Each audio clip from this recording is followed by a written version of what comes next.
Hello, my Bill 1000 Nation. How's everyone doing today? Hopefully, everyone's having a great day. If not, I hope it gets better from here. All right, we are back with another MrBallen video. This one is titled Top 3 Places You Can't Go. People Who Went Anyways and Survived. Part 20. That's a new one right there. And survived. Normally they don't. Normally they die horribly. So I'm actually kind of excited. Not the fact that they're... Let's go ahead and get into today's story. Go ahead, turn the lights down low, put on something comfy, come up with someone special. Let's get it. I'm excited. To hear that they survived, that excites me. Let's get excited. Today, we're going to look at 3 places you can't go and people who went there anyways and survived. But before we get into those stories, if you're a fan of the strange, dark, and mysterious Like that, and survive. Even he's excited. delivered in story format, then you've come to the right channel because that's all we do, and we upload 3 or 4 times every week. So if that's of interest to you, please ask the like button how to get to Bell's Canyon. Also, please subscribe to our channel and turn on all notifications so you don't miss any of our weekly uploads. All right, let's get into today's stories.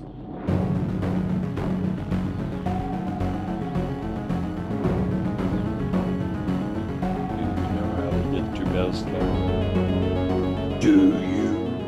In 2019, a 32-year-old United States Army soldier was stationed in Hawaii for training. This was his first time ever being in Hawaii, and so on his first day off, he planned to do some sightseeing. After doing some research, he settled on the Hawaii Volcano National Park as the first place he would go check out. This is one of the top tourist attractions in Hawaii that sees over 2 million yearly visitors.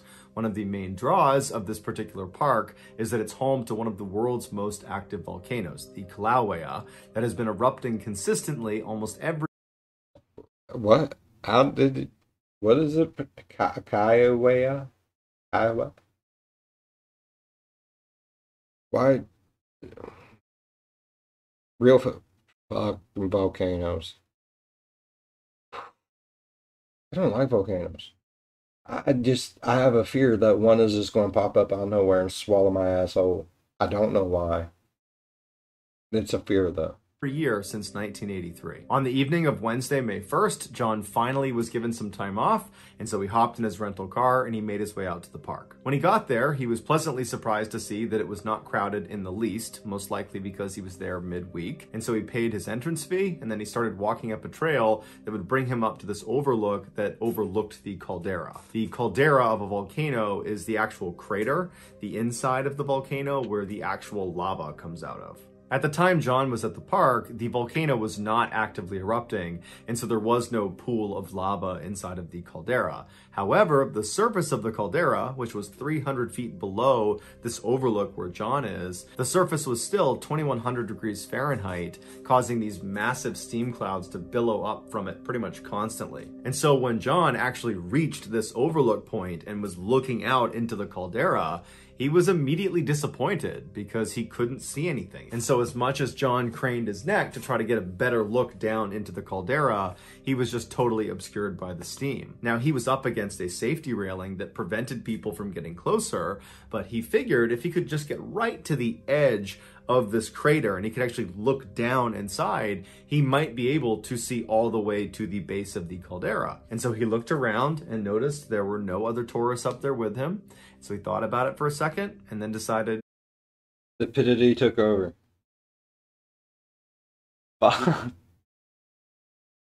Don't you just love those dumb moments? It's like, or God closes the door, you can bust out a window. That's one window he shouldn't have busted out. Son of a bitch. Why? Oh God. But he lives. This is titled, But They Live. And lived. Oh God. He probably didn't live well though. Fuck. Yep, I'm gonna do this. and he stepped over the safety railing and walked right to the edge of this crater overlooking this caldera. And as soon as he got there, he suddenly had this unencumbered view of the space directly at the bottom of the edge of the cliff. He could actually see down into the caldera now. And so he got his phone out and he started taking some pictures. And then all of a sudden, the ground underneath him began to shift. And it shifted so quickly and so suddenly that threw him onto his back. And as he's laying on his back, scrambling to get back up again, the ground underneath him just completely collapses, sending him careening down 300 feet into the scalding hot caldera. When John fell, another tourist did happen to walk up another nearby trail, and they actually saw him as he fell. And so they called 911, and immediately first responders were on scene, but they were facing the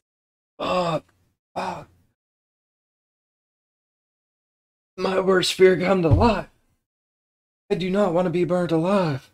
Oh, sweet baby Jesus. Oh. Oh.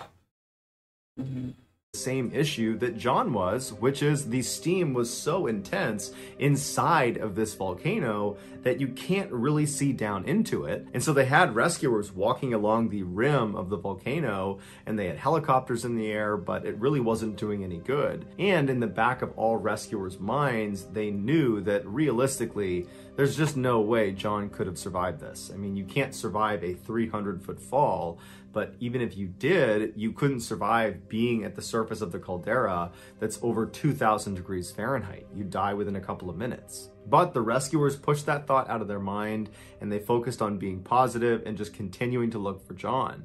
And 2 hours into their search, when it was totally dark outside and hope was just about gone at this point, somebody spotted John on a little ledge jutting out 70 feet down from that cliff he was standing on.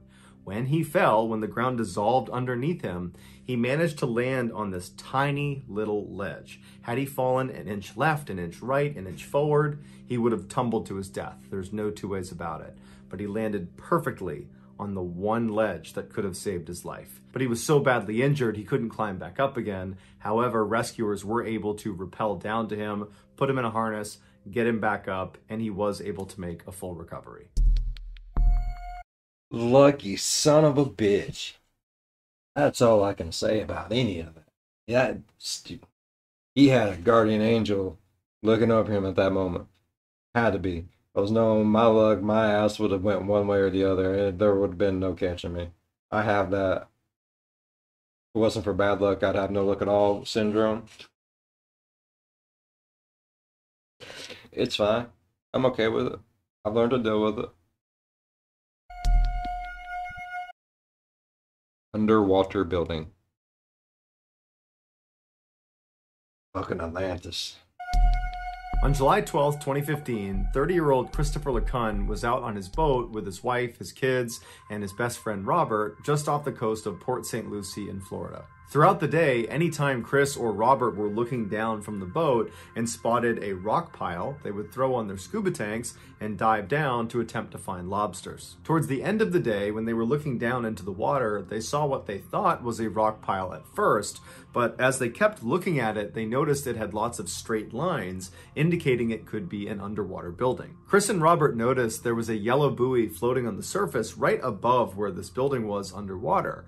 And they thought they should probably go over and read it, but they decided, meh, it's inconsequential. We can just go.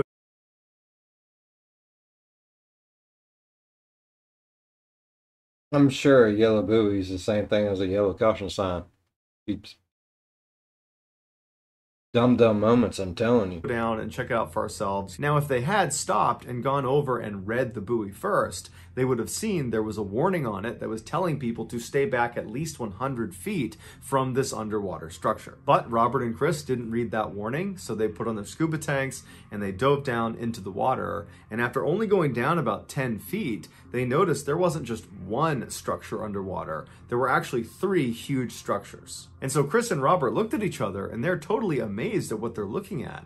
they had been scuba diving together since they were young kids, and they'd spent a lot of time in these waters, but they had never seen these before. And so they were very excited to go down and have a look. When they got down there and they were only a couple feet away from one of these structures, Chris saw that the top of the building was just a square concrete slab, and then on all four sides there were big concrete slabs. But at the top of each of the four walls of this building were what appeared to be openings. They were almost like windows at the top of the structure. And across the window was mesh all the way around, like a grate, protecting things from going into the window and into the structure. And so Chris and Robert went right up to the mesh and tried to look inside of the structure just to see what was in there. But when they looked, it was just too dark inside and there was no way to tell what was in there. And so Chris is really disheartened because he really wanted to know what was inside of this building. And so he just grabs the mesh itself and just kind of tries to tug it in one direction just to see if it would even move, to maybe create some space so he could look inside. And it very easily slid all the way to the side, revealing an opening big enough for he and Robert to go through. And so the two of them look at each other and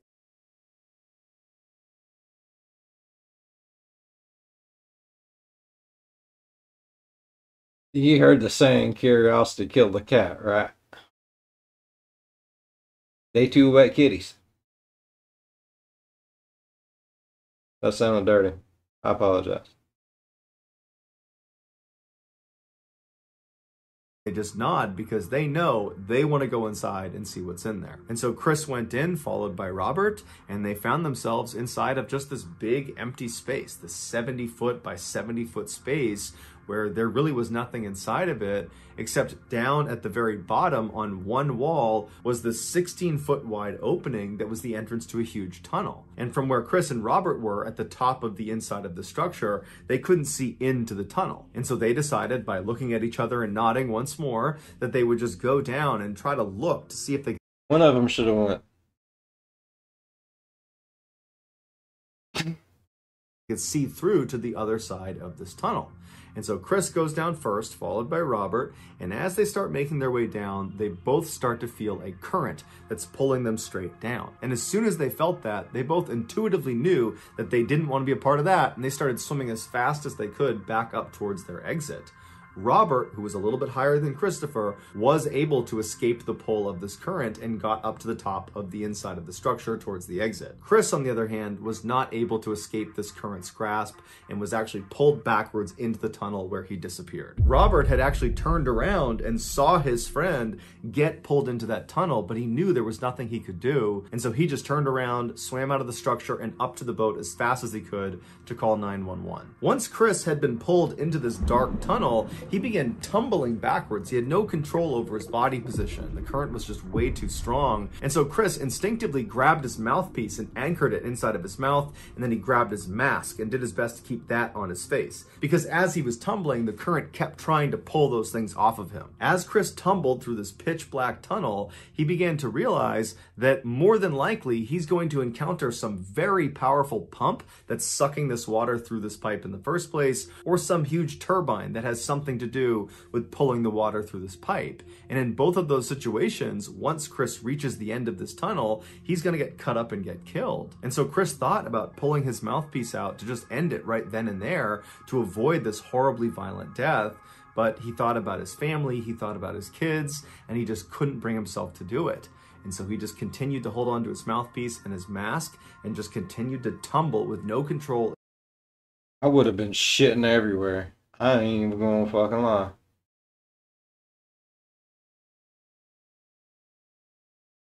Read your warning signs. If there's a fence or a gate or a rail, don't go through, past, over, under, any of it. Don't. Just stay where you at. There's a reason why that shit's there. And it's because of shit like this and the previous one. Fuck.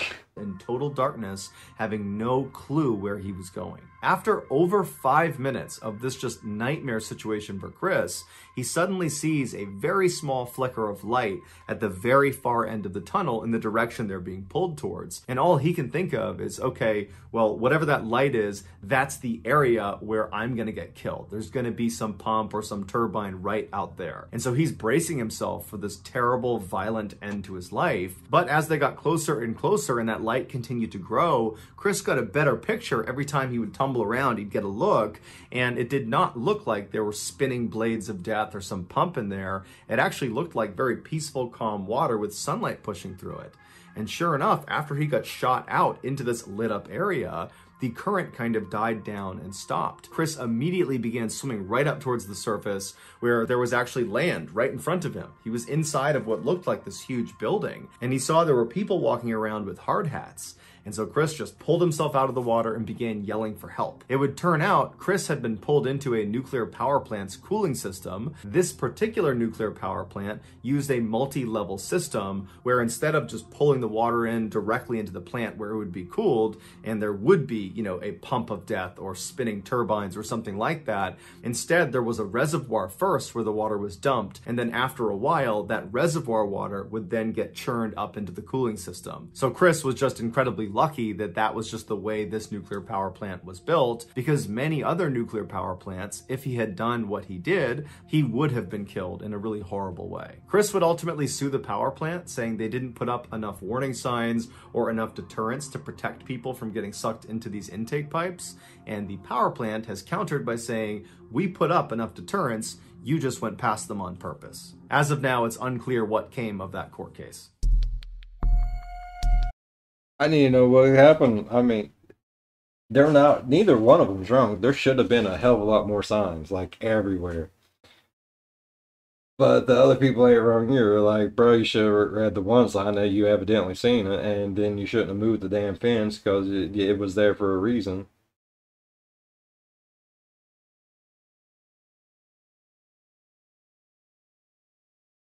Fuck.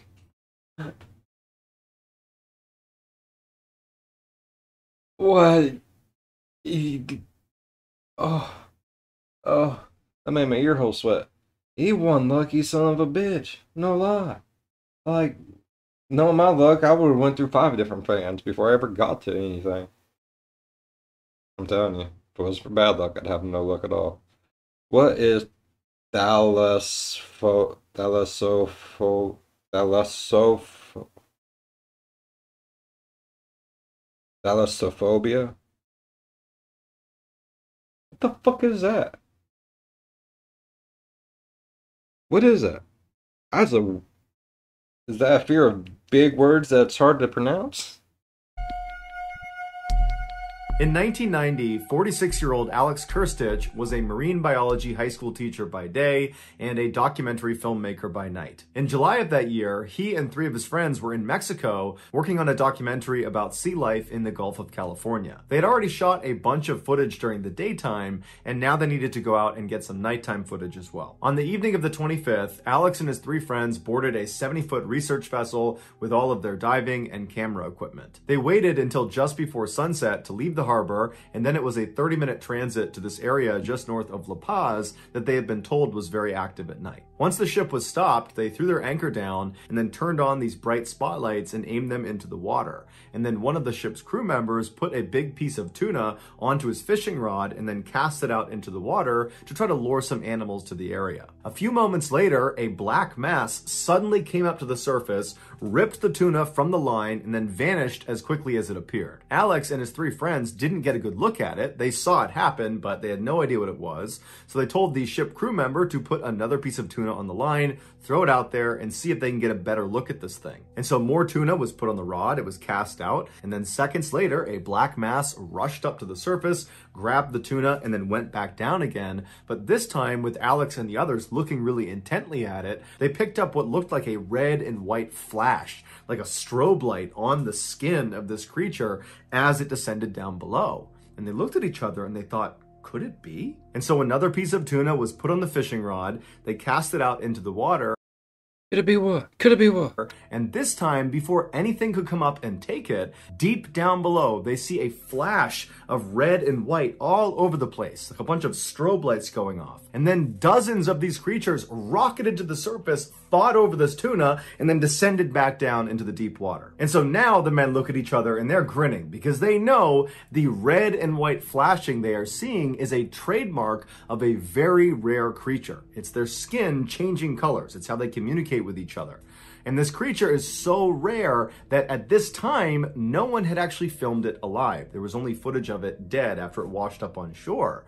And so suddenly Alex and his team are thinking, What the fuck is it? man, our documentary is about to become legendary if we can just get in there and get the footage. And so the men eagerly put on their dive equipment, got their cameras, and prepared to enter the water. Had they consulted with anyone who studied this rare creature, they would have been told that getting in the water with them was a horrible idea and could easily get them killed. These rare creatures are called Humboldt squids, and they are 8-foot-long apex predators that live in the deepest parts of the ocean. Because they almost never come up to the shallow waters, we know very little about them. What we do know is that, like all other squids, they have 8 arms along with 2 long tentacles that have all these suckers on it, and inside of the suckers are these teeth, these little daggers that they use to latch onto their prey, and then they pull their prey in towards their center, and at their center is this opening. It's their mouth, and it's called a beak, and it literally looks like a bird's beak. It's this hard thing that sits there and opens and shuts, and they use it to bite into their prey. And then inside of their beak is their tongue, and on their tongue are hundreds of sharp little daggers like more teeth that they also use to shred their prey. Like a baby kraken. I've seen Pirates of the Caribbean. I know what's going on. The sea animals scare the shit out of me, I ain't gonna lie. They creepy. I think they're all aliens. Typically, these jumbo squid will sneak underneath their prey and then suddenly shoot up, grab them with their 2 tentacles, and then drag them down to the deeper water where they feel safe. And then they begin the horrifyingly slow process of eating their prey alive because they have a gag reflex that prevents them from eating quickly. Humboldt squids are very intelligent, they're very social, and they're very aggressive towards humans, especially when they are in a large group or when they are eating. But of course, Alex and his 3 friends are not thinking about this. They're just eager. Why does everything want to kill people? I don't like that. I'm people. I'm never getting in a plane, the water. I'm not doing shit. To get into those jumbo squid infested waters and get this footage. And so they give each other the final okays. They're ready, their equipment's good to go, and they slip off the side of the boat into the water. Once they were in the water, they sank down to 30 feet, at which point they spread out around the squid that were still darting up to the edge of the boat to try to get more tuna. After a few minutes of Alex and his buddies taking this great footage of these squids, a 14-foot shark suddenly comes into the mix and tries to eat the tuna off the side of the boat. But ironically, on its way out after not getting any tuna, the shark got its tail fins stuck on the actual hook and then became bait for the Humboldt squids. And seconds later, the squids began ripping the shark apart. And so Alex and his 3 friends decided to move closer to the drama to get some great footage. Holy shit, they can do that. Why would you want to? I wouldn't want no part of that. I mean, that sounds cool as shit, but I would want no fucking part in that. As Alex is right up next to this drama unfolding, he feels himself suddenly sinking in the water. And he's kind of fixated on getting the shot, so he's not really worried about why he's sinking. He's thinking maybe my buoyancy compensator's off, maybe my weights are too heavy. But when he looks down, he realizes in horror, a Humboldt squid has wrapped one of its tentacles around his right swim fin. And so he instinctively begins kicking the squid's tentacle with his left leg. He gets it to release him, and in a panic, Alex begins swimming back up towards the surface. But he's still 40 feet away at this point from the boat. And at this point, the other squid had been alerted to Alex as now being considered prey. And so as Alex is going up, from behind, another squid comes up and wraps its tentacle around his neck. And his neck was the only area on his body that was not protected by his neoprene wetsuit. And so the daggers inside of the suckers on this tentacle dug into his neck, all around his neck. So his neck's being cut into and he's being strangled and being pulled down by this squid. And so Alex... I have a whole new fear in life. Fuck that. Man, I'm telling you, I am never flying in a plane. I'm never taking a train. I don't want to be in a car. I don't want to be in the ocean, the sea, a lake. I don't want to be on the side of a hill, a cliff, a mountain. Watching MrBallen videos has made me fearful of everything.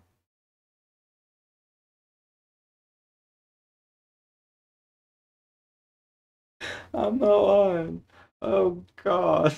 Begins punching and squeezing and pulling on this tentacle, fighting for his life, and he manages to get this squid, the second one, also to release him. But by now, he's been pulled down to 50 feet. He's got a ways to go to get back to the boat, and the other squid are all coming over. They're converging on him because they're all communicating that here's our prey, here's our other meal. And so Alex tries to swim as fast as he can back to the boat, but he only made it a few feet before another Humboldt squid darted up and came right up to his face, wrapped both tentacles around his entire head, blinding him, and he immediately felt the beak pressed up against his face, and it was opening and closing, trying to bite him, but it was biting down on his dive mask that was basically saving him from having his skull crushed by this squid. The squid became frustrated because it's not digging into Alex's flesh, and so it readjusted its grip on him by sliding down to his midsection, where immediately it begins pulling him down violently in these pulsing bursts. And so all Alex starts doing is punching and hitting and doing everything he can to get this thing off of him, and then for some reason it does release him. Maybe it was just so frustrated that it could not puncture into him. And so Alex is now down to about 60 feet, and he starts swimming as fast as he can with all these squids all around him, but for some reason, none of them attacked him. And so Alex swims up to the boat, and before he actually gets on board, he looks down back into the water, and there's just dozens of these squids that are flashing red and white at each other, just kind of hovering in the water, not making any move towards him. It was like they were just watching him. Alex sprinted up that ladder, got into the boat, and shortly after, his three friends came out of the water as well. They were unharmed. Alex had deep cuts all around his neck from where the tentacles had driven their teeth into his throat, but besides that, he was physically okay. Mentally, he was a train wreck and was very traumatized from this event, as you could imagine. Today, his encounter with the jumbo squids is a thing of legend in the diving community. So that's gonna do it, guys. If you found the secret and Fuck that. Nope. Nope. Nope. Couldn't deal with that. Why was he just sitting there watching him? Was he impressed by his ability to survive? It's like, oh, bro. It's like a damn TV dinner. We just can't get to it. It's wrapped up in something. Oh, shit.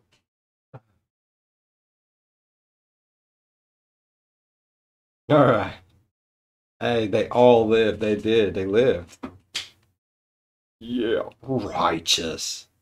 Alright. If y'all enjoyed today's video as much as I did, I'm on the fence about it. I ain't gonna lie. Like, the volcano scared the shit out of me. The turbine thing scared the shit out of me. The big fishes scared the shit out of me. All of it scared the shit out of me. They all lived. I would not have in any of those situations. I already know. I got that kind of luck. Which is no luck at all. Well, bad luck. Alright. If y'all enjoyed today's video as much as I did, please leave a thumbs up. If you're a fan of the spooky, scary, strange things that make you never want to go back in the water, visit a volcano, leave your house in any way, shape, or form, think about subscribing. I guarantee you, you will just sit on your couch and watch TV the rest of your life. As always, be good to one another. I'll see you in the next one. Bye-bye. Man. That's cool how they flash red and white, but I don't know if I want to get eaten by a damn police car of the sea.